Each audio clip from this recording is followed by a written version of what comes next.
Hi students, நம்ம இன்றைக்கி mechanical engineering course பற்றி தான் பார்க்க போகிறோம். கோர்ஸ் டீட்டெயில்ஸ் என்ன, கோர்ஸோட எலிஜிபிலிட்டி என்ன, அட்மிஷன் ப்ராசஸ் என்ன, ஜாப் பொசிஷன் என்ன அப்படிங்கிறத தான் நம்ம பார்க்க போகிறோம். வாங்க வீடியோக்குள்ள போகலாம். கோர்ஸோட நேம் என்ன அப்படின்னு பார்த்தீங்க அப்படின்னா BE BTech mechanical engineering. Course வந்து அண்டர் கிராஜுவேட் ப்ரோக்ராம். கோர்ஸோட டியூரேஷன் அப்படின்னு பார்த்தீங்கன்னா 4 years டியூரேஷன். எக்ஸாமினேஷன் டைப் அப்படின்னு பார்த்தீங்கன்னா செமஸ்டர். மெக்கானிக்கல் இன்ஜினியரிங் கோர்ஸ் படித்து முடிச்சதுக்கப்புறம் உங்களுக்கு எந்த மாதிரியான கம்பெனியில் ஜாப் ஆஃபர் கிடைக்கும் அப்படின்னு பார்த்தீங்க அப்படின்னா, நல்ல பர்சன்டேஜில் மார்க் ஸ்கோர் பண்ணியிருந்தீங்க அப்படின்னா நல்ல கம்பெனியில் ஜாப் கிடைக்கும். Indian Oil Company, Reliance Industries Limited, Tata Motors, Siemens இது மாதிரியான கம்பெனிஸில் ஜாப் ஆஃபர் பண்ணிட்டு வராங்க.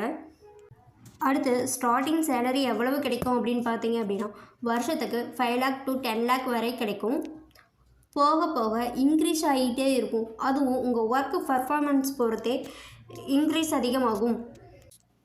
உங்களுக்கு இந்த கோர்ஸில் ஜாயின் பண்ணணும்னா ஸ்க்ரீனில் தெரியிற நம்பருக்கு கால் பண்ணுங்கள். இதுவரை சொன்ன இன்ஃபர்மேஷன் உங்களுக்கு யூஸ்ஃபுல்லாக இருந்தால் நம்ம சேனலை சப்ஸ்கிரைப் பண்ணிக்கோங்க. அப்படியே அந்த பெல் ஐக்கானையும் கிளிக் பண்ணிக்கோங்க. அப்போ தான் நம்ம போடுற காலேஜ் பற்றின யூஸ்ஃபுல்லான இன்ஃபர்மேஷன் உங்களால் உடனே தெரிஞ்சுக்க முடியும். தேங்க்ஸ் ஃபார் வாட்சிங்.